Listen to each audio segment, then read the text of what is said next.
Sean todos bienvenidos, hermanos. Estamos contentos por un día más que nos permite el Señor. Y para compartir su palabra.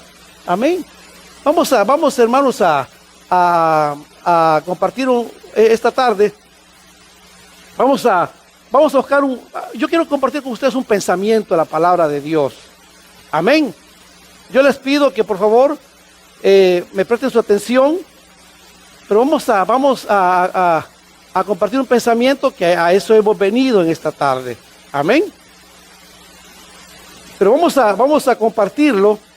Y fíjense que quiero que busquemos ahora un libro del Antiguo Testamento. Es en Primera de Reyes. Libro Primera de Reyes. Cuando lo tengan me avisa, por favor. Libro Primera de los Reyes. Y vamos a buscarlo del capítulo 16 de Primera de Reyes. Primera de Reyes, capítulo 16. ¿Cuántos de los que están acá son soldados de Cristo? ¿De veras? ¿Somos soldados de Cristo, sí o no? ¿Y el arma dónde está? ¿Ah? ¡Ay, qué bueno! ¡Aleluya! ¡Aquí está, hermano!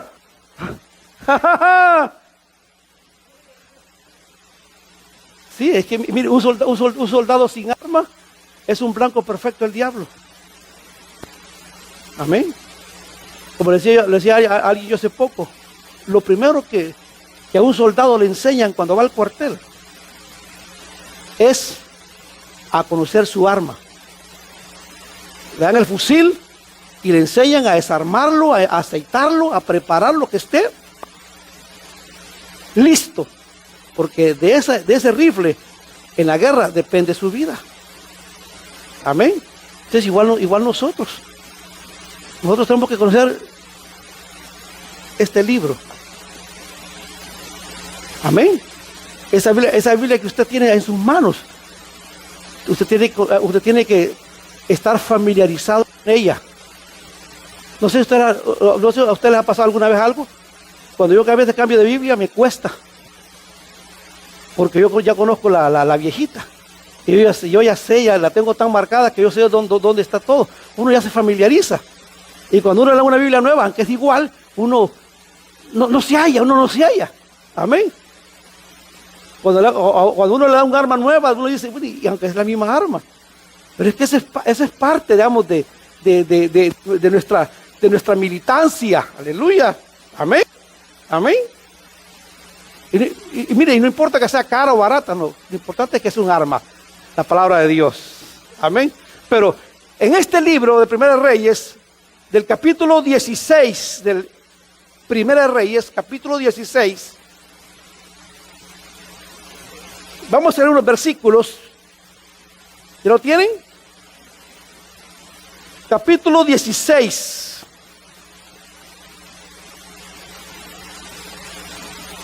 No sé si comenzar de todo, pero porque está tremendo. Pero capítulo 16, el versículo 29. Fíjense bien lo que dice. Primera de Reyes, capítulo 16, versículo 29. Dice: comenzó a reinar Acab, hijo de Omri, sobre Israel, el año 38 de Asa, rey de Judá. Y reinó Acab, hijo de Omri, sobre Israel en Samaria 22 años.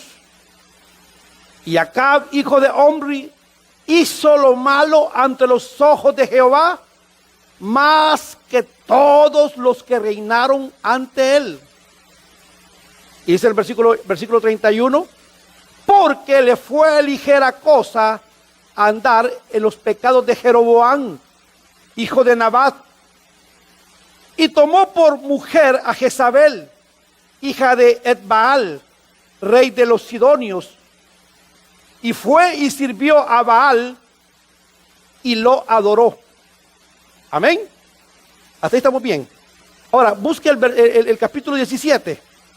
Aquí mismo, ahí lo encuentra. Versículo primero. ¿Lo tienen? Entonces Elías, Tisbita, que era de los moradores de Galaad, dijo a Acab: vive Jehová, Dios de Israel, en cuya presencia estoy, que no habrá lluvia ni rocío en estos años, sino por mi palabra. Amén. Busque el versículo 18.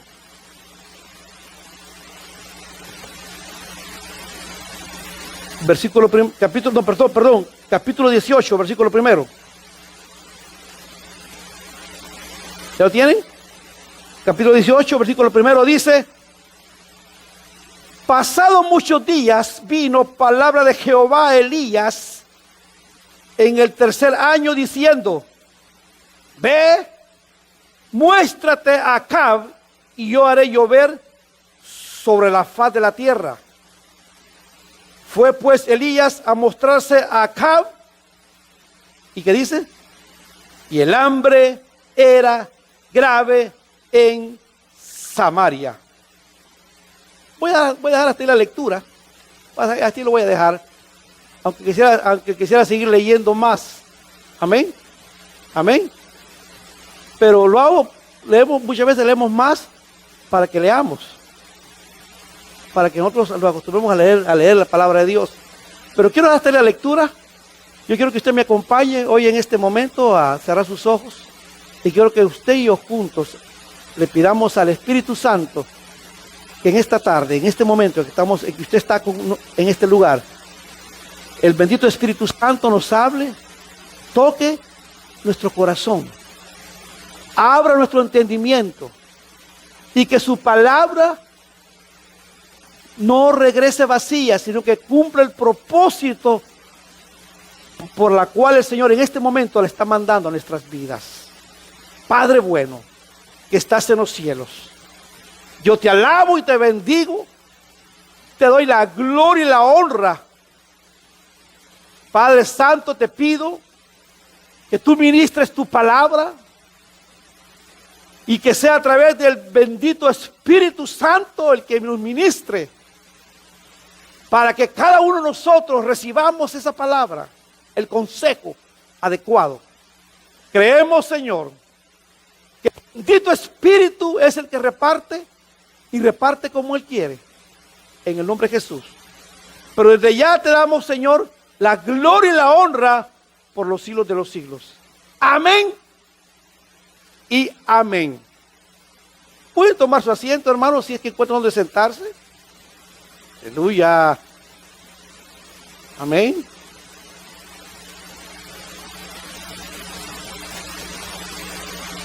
Decía un hermano a la congregación, era así, era de numerosa, era como nosotros. Decía, era una galera grande, llena de sillas vacías, y decía: siéntate donde sentarse. Y la gente, si encuentran donde sentarse, y la gente sentaba y miraba para atrás, un montón de sillas vacías. Y decía, la gente, muchos que decían, este hermano que está un poco loco. Pero Dios comenzó a obrar. Dios comenzó a obrar, y hasta este día en que estoy acá con ustedes, es la iglesia más grande del mundo en Latinoamérica. Amén. En Latinoamérica, la iglesia más grande del mundo. Pero fue el producto de lo que es la fe. Amén. Mire, la fe es poderosa, hermano. Hoy no voy a hablar por la fe, no voy a hablar de la fe.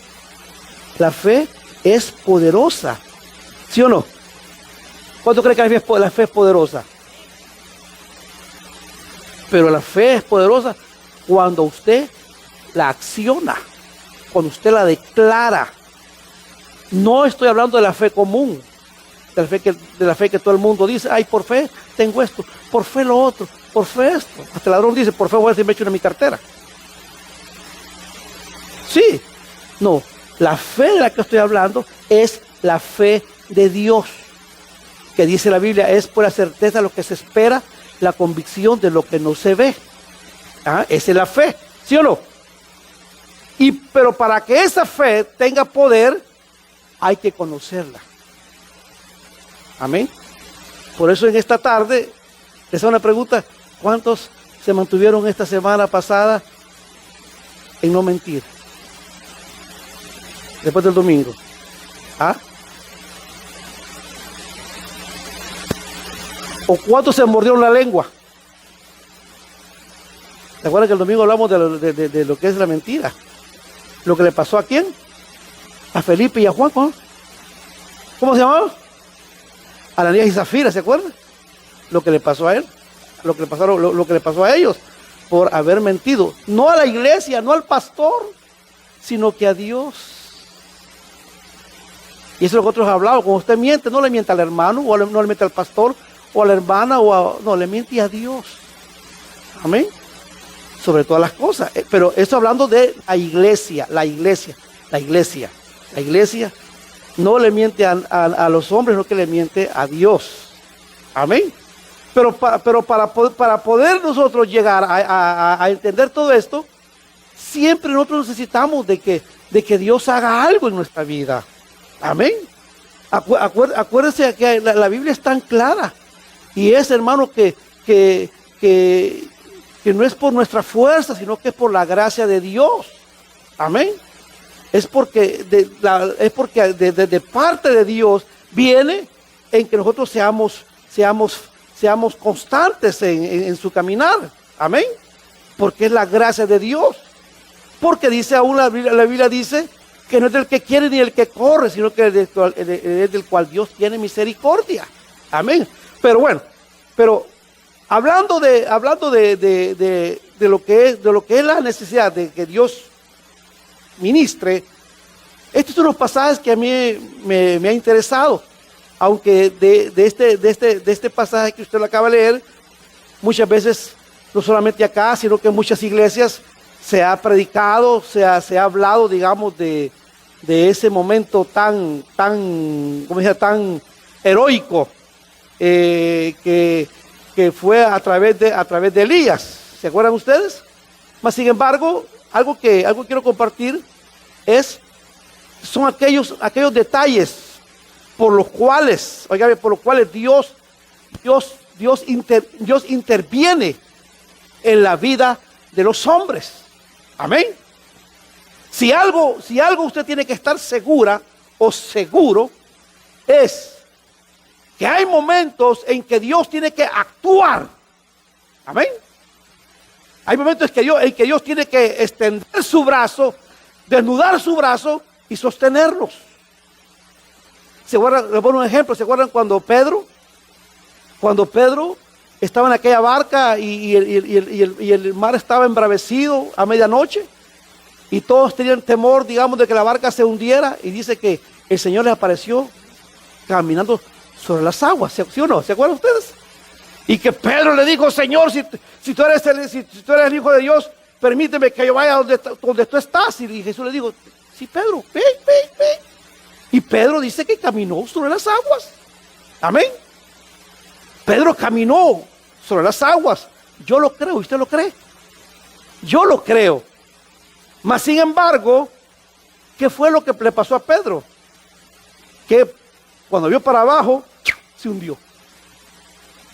Porque quitó la mirada del Señor. Apartó la mirada del Señor. Amén. Y por eso es que Dios intervino y lo sacó de ese momento difícil. O sea, Dios intervino. Entonces, algo que me interesaba a mí es la parte donde Dios interviene en este pasaje. ¿Para qué? Para que de ellos nosotros podamos obtener los resultados que usted y yo necesitamos, ¿sí o no? ¿Qué es lo que a usted y a mí nos motiva por seguir este camino? ¿Ah? ¿Qué es lo que a usted le motiva? ¿Será que al final le van a decir, bueno, muy bien muchachito, más que está un cheque de $1.000.000, te lo ganaste? No. ¿Qué es lo que nos motiva a nosotros? ¿Ah? Lo que nos motiva a nosotros es, hermanos, es de que se abrigue la confianza, o que abriguemos la confianza de que Dios nunca nos ha dejado abandonados. Y que Él es el que suple todas nuestras necesidades. Y que al final vamos a recibir lo que Él nos ha prometido, ¿sí o no? ¿Y qué es lo que Dios a usted y a mí nos ha prometido? ¿Ah? Nos ha prometido una vida eterna. Pero le voy a decir algo más que nos ha prometido, para que usted se ponga más animoso. Nos ha prometido una mansión, una morada, aleluya. ¿Ah? ¿Ah? Ahí no tenga problema de que le vayan a embargar la casa, porque Él ya la pagó. Sí, Él nos ha preparado morada a nosotros, aleluya, amén. Eso fue lo que el Señor Jesús le dijo a los discípulos: yo me voy, pero me voy a ir a preparar morada para ustedes. ¿Y saben qué? Si yo no estuviera mintiendo, yo se lo dijera, pero voy a prepararles morada a ustedes, para que nosotros estemos delante de Él, podamos recibir la vida eterna y podamos gozarnos de esas moradas en una ciudad que se llama, ¿cómo? La Nueva Jerusalén, donde dice la Biblia que el mar es de cristal, imagínense ustedes, y las calles son de oro, y hay piedras preciosas. Ya no va a haber hambre, ya no va a haber lágrimas, porque Él dice que él va a enjugar toda lágrima. Ya no va a haber enfermedad. Se fueron esas artritis, se fue el colesterol, se fue el corazón, se fue, ¿qué otra cosa? La diabetes, se fue. Se fueron todo eso, porque estaremos con Él. Entonces, esa es nuestra esperanza, ¿sí o no? Que nosotros esperamos, pero para mientras nosotros estamos acá, es necesario que Dios intervenga. Amén. Y muchas veces interviene cuando nosotros estamos hasta aquí. Eso es lo que le pasó a Israel. Israel había tenido como rey a Omri. Este Omri, dice la Biblia, que había gobernado por 12 años sobre Israel. Los acontecimientos de su reinado de Omri habían hecho que Israel se comenzara a apartar de Dios, porque este rey se había dado a volver otra vez a la idolatría. Se había apartado de los caminos de Dios. Cuando muere Omri, el sucesor de Omri es su hijo, que es Acab. Y dice la Biblia que Acab vino a ser peor que los demás reyes anteriores que se habían apartado de Dios, porque él siguió, hermanos, adorando a otros dioses que lo había heredado de su padre. ¿Sabe? Yo pensaba en algo. Qué importante es que nosotros como padres, aunque tal vez a nuestros hijos no les vamos a heredar millones, pero le podamos heredar el temor a Jehová de los ejércitos, el temor a Dios. Porque cuando usted y yo, el día que no estemos nosotros en este lugar, que Dios nos llame a su presencia, nuestros hijos van a seguir lo que usted y yo les enseñamos aquí en la tierra. Y lo más tremendo es que Dios nos va a pedir cuentas de ellos. Cuando Omri murió, quedó Acab. Acab siguió los mismos pasos de su padre, volviéndose a la idolatría. Y dice la Biblia, hermanos, dice que gobernó durante 22 años y hizo lo malo a los ojos del Señor, pero aún más que todos los reyes anteriores.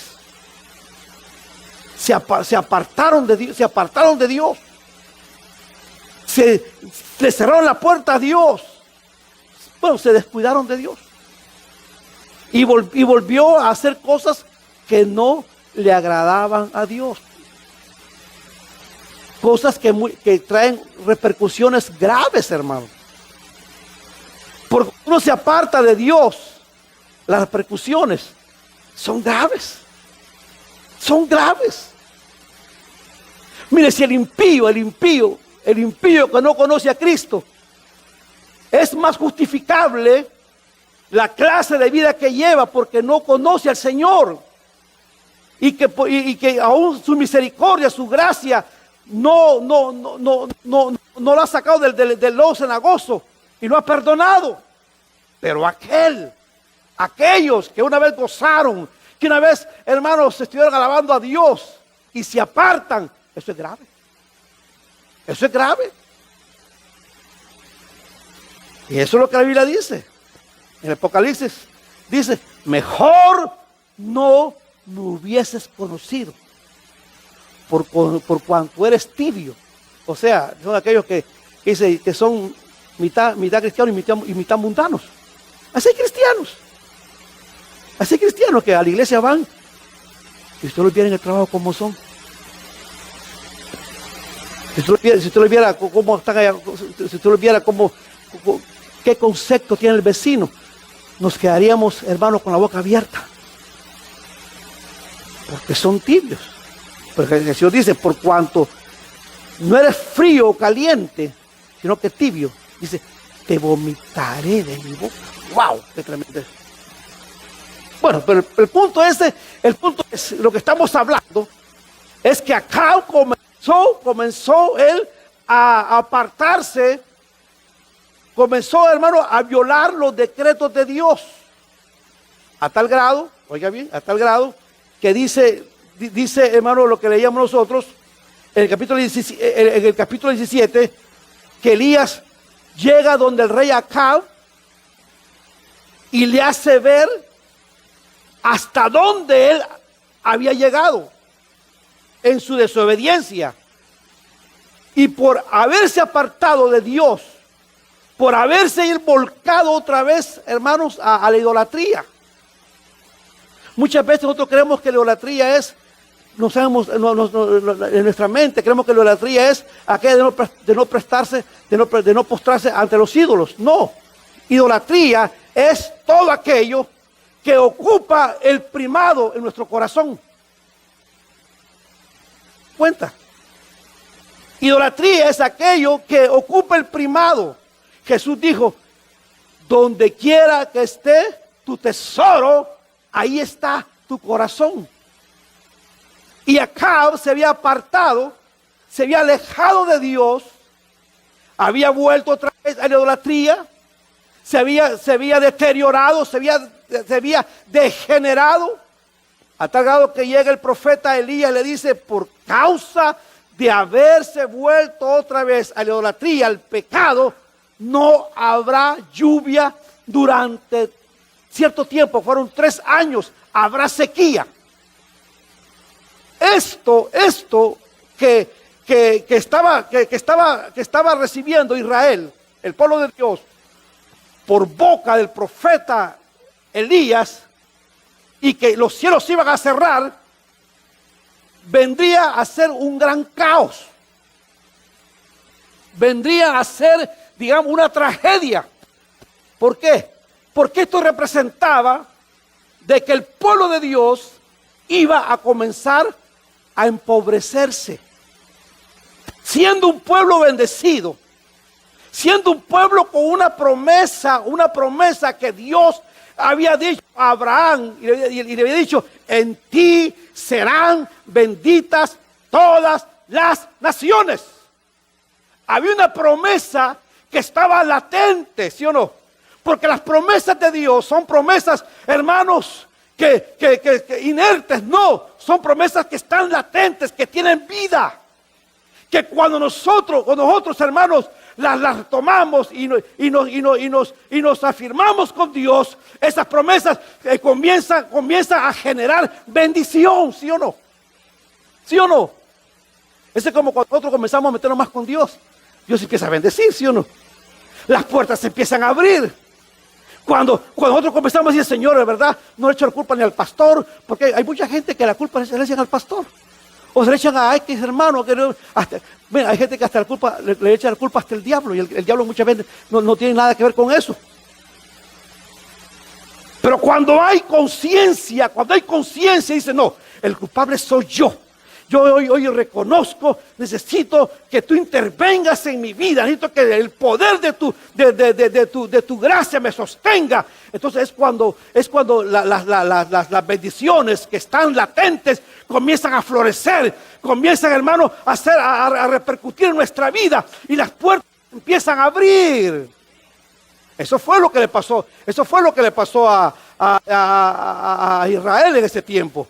Elías le dijo, los cielos van a estar cerrados, no habrá lluvia. Ese era un caos, porque eso tendía a empobrecer a Israel a tal grado que muchas veces Israel, cuando este pueblo, por eso que Israel es ejemplo para nosotros. ¿Sabe por qué? Porque nosotros somos el Israel espiritual. Amén. ¿Por qué? ¿Sabe por qué? Porque la Biblia dice que por medio de ese pueblo a usted y a mí nos vino la bendición. ¿Sí o no? ¿Sabe por qué a usted y a mí nos vino la bendición? ¿Quiere que se lo diga? Porque si este pueblo, en el tiempo de Jesús, lo aceptan a Él como el Hijo de Dios, usted y yo no tenemos parte en esto. Amén.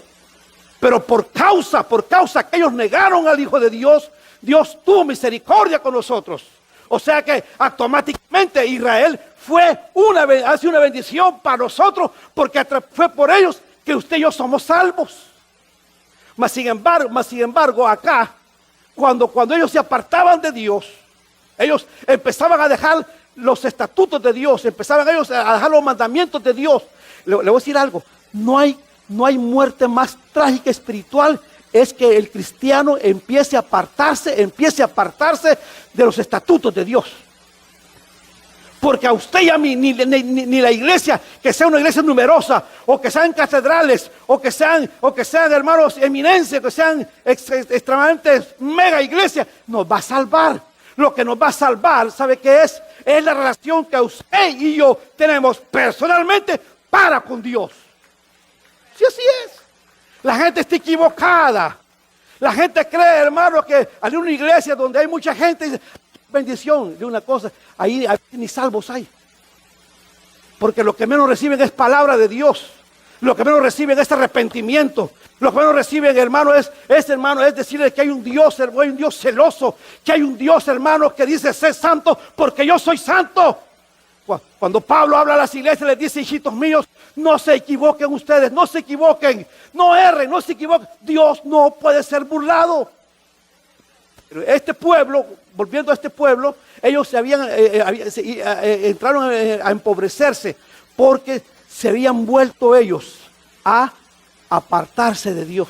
Empezaron ellos, hermano, a olvidarse de Dios, y entonces empezaron ellos a empobrecerse.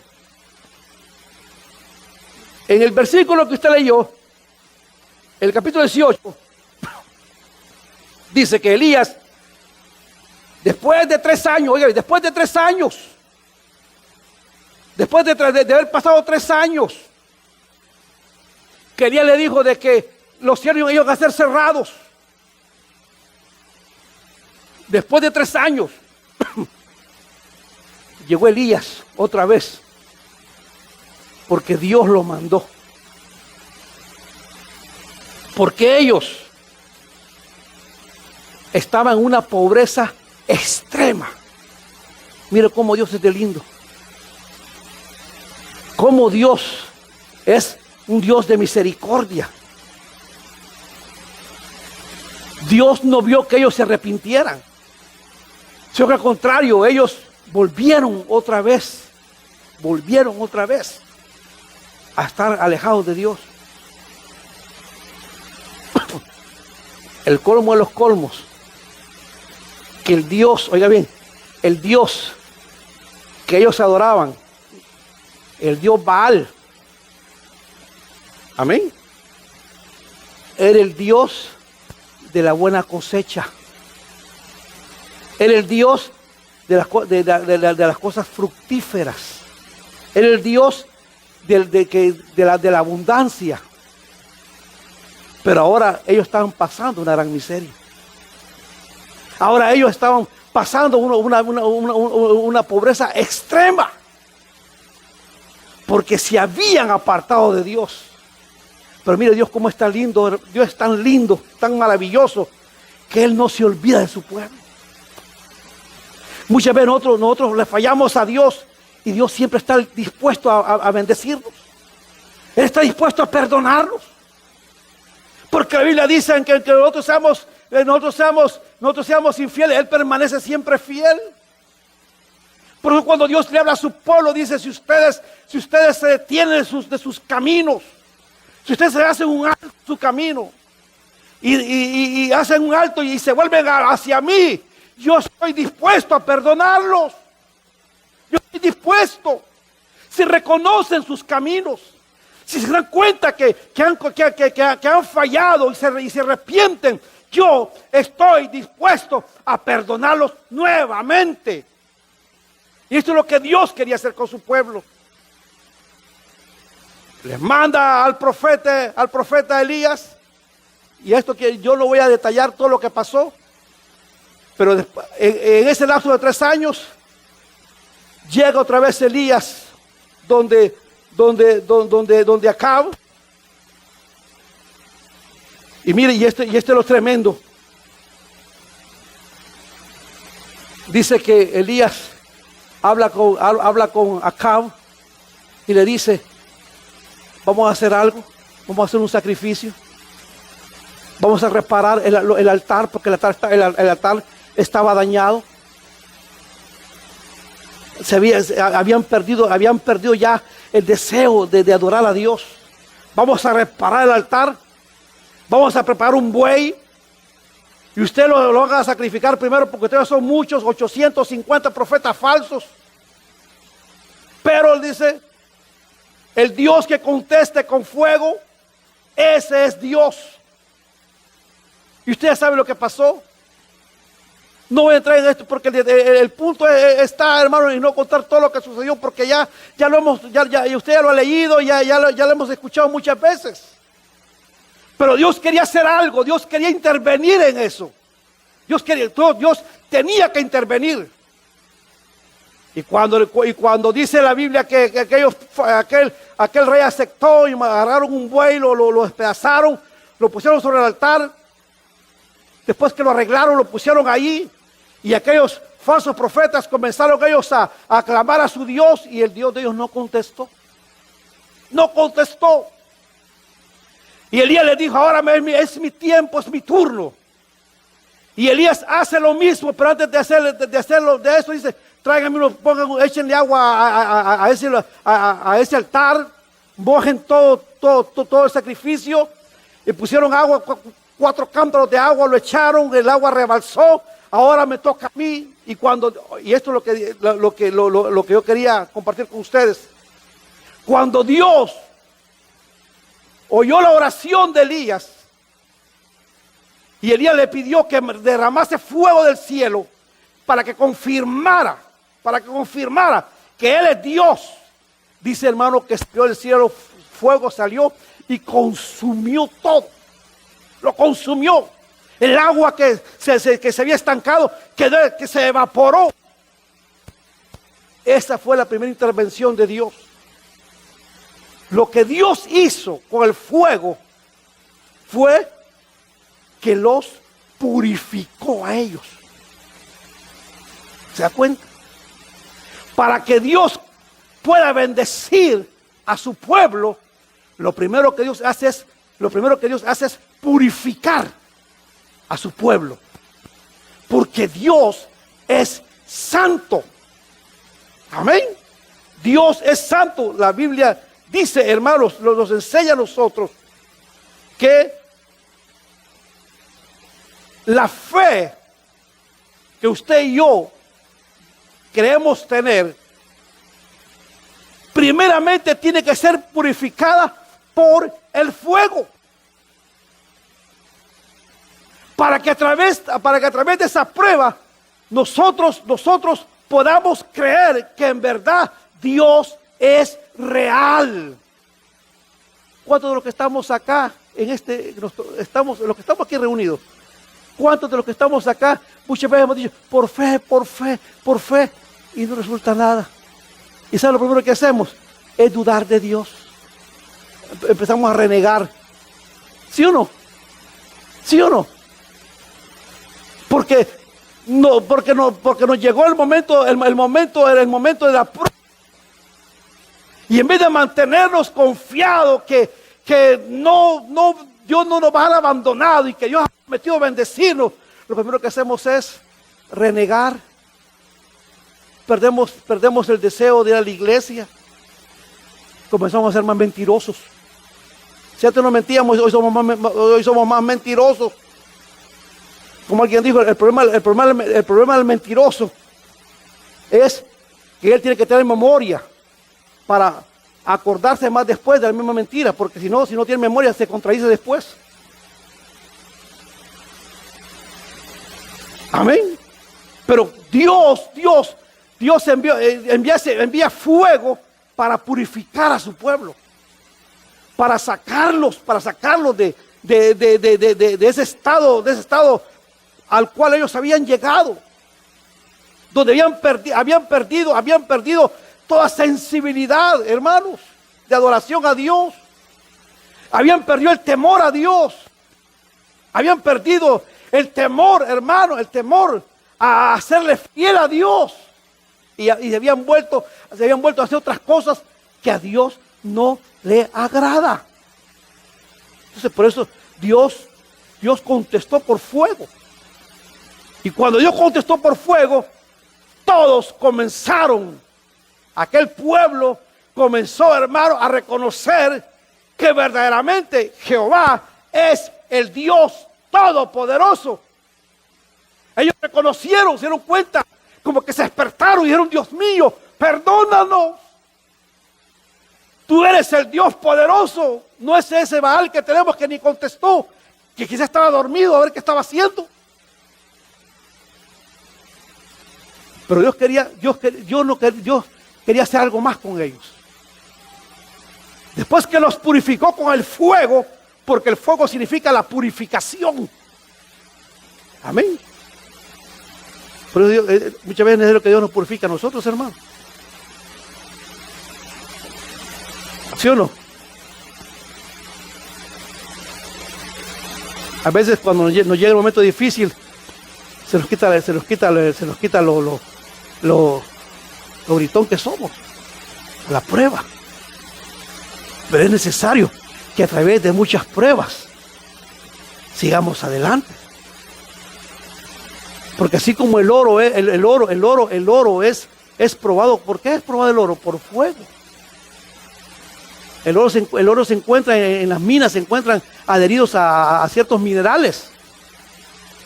Pero para que quede la pepita de oro, la meten al horno, no sé cuántos miles de grados de calor le meten a la piedra esa. Y todo aquello que no es oro empieza a caer.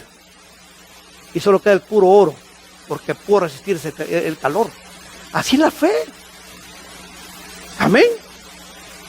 Así es la fe, hermano. La fe tiene que ser probada. ¿Así o no? ¿Sí o no? Y Dios, hermanos, el Señor los purificó a ellos. Pero hoy Dios los quería bendecir. Después de la purificación viene la bendición. Y Dios le dice a Elías, sube al monte Carmelo. Y dice que Elías subió al monte a orar, se postró delante de Dios antes de subirse al monte. Mandó a llamar a los 850 profetas falsos. Tráiganlos para acá, dijo. Los voy a felicitar. No, que felicitar. Los vamos a degollar. Y les cortó la cabeza a los 850 profetas. Les cortó la cabeza. Por falsos. Porque ellos habían, hermano, hecho que el pueblo de Dios pecara. Eso es delicado, hermano. Los tiempos que estamos viviendo son tiempos tan difíciles que cualquiera ocupe un púlpito y hace que el pueblo peque, hace que el pueblo se corrompa, hace, hermano, hace que la reunión se leude, que se corrompa, y que en vez de adoración a Dios hacen un club social. Como les conté la vez pasada, una iglesia que hizo, el culto fue de llevar perros de exhibición, imagínense. Este día no hay culto, hermanos, traigan sus perros. Aquel, el primer perro bonito, bien peinadito, se va a dar un premio. Eso hicieron en la iglesia. Ay, pero iba la gente con su perro. Ahí la gente temprano llegaron con sus perritos. Ese fue el culto. Ese fue el culto. ¿Y Dios qué? Allá estaba encajonado, lo metieron al armario. Porque se han corrompido, se han apartado de la verdad. Pero Dios acá interviene. Manda fuego, purifica a su pueblo. Hoy le dice a Elías, sube al monte Carmelo. Subió Elías, se puso a orar de rodillas. Y orando le decía el criado, ¿qué ves? Yo no veo nada. Y sigue orando, Señor, manda la lluvia, manda la lluvia. A mí de tanto dice, oye, ¿qué ves? Y dijo el criado, yo veo allá a lo lejos de una nubecita como la palma de la mano. Corre, corre porque viene una gran tormenta. Corre. Y dice la Biblia, hermano, que vino una gran tormenta que significa la bendición de Dios. Después de que nosotros muchas veces somos purificados, después que somos purificados y nos mantenemos firmes, nos mantenemos confiando en Dios, viene la bendición. Tal vez usted ha pasado por momentos difíciles en que usted no haya que hacer, pero usted se mantiene confiando en Dios, confiando en Dios. Espérese, la bendición viene. La bendición viene. Viene la bendición de Dios. Y eso fue lo que hizo Dios por el pueblo de Israel. Y después de que los purificó, los bendijo. Y comenzó a llover. Esto significaba que el pueblo comenzaba otra vez a prosperar. Aleluya. ¿Se da cuenta? ¿Cómo es que Dios nos da otros ejemplos grandes en su palabra? Que si nosotros, hermanos, nos mantenemos fieles a Dios, Dios no nos va a fallar, hermano. Mire, yo les puedo fallar a ustedes. Aunque esa no es mi intención. Pero Dios es fiel. ¿Sí o no? La que está a la par le puede fallar, pero Dios es fiel. ¿Amén? Pero nuestra confianza tiene que ser en que Dios es el mismo de ayer, de hoy y de siempre. Aleluya. Y que si nuestra fe tiene que ser purificada, mantengámonos en esa confianza. Dios no nos va a dejar abandonados. ¿Alguna vez nos ha fallado Dios a nosotros? Nunca. Dios no falla. Dios es fiel. Amén. Pero si tan solamente le creemos a Él, y después viene la bendición, después viene, ay, gracias Señor, ya salimos de esta, sigamos adelante. ¿A usted no le pasó muchas veces eso? Cuando usted sale del problema, usted siente un respiro. Usted dice, en verdad Dios es bueno. En verdad, valió la pena haber confiado en el Señor. Valió la pena haber creído que Dios es fiel, que Él no nos va a dejar abandonados, aunque las adversidades son fuertes. Pero Dios se mantiene fiel. Amén.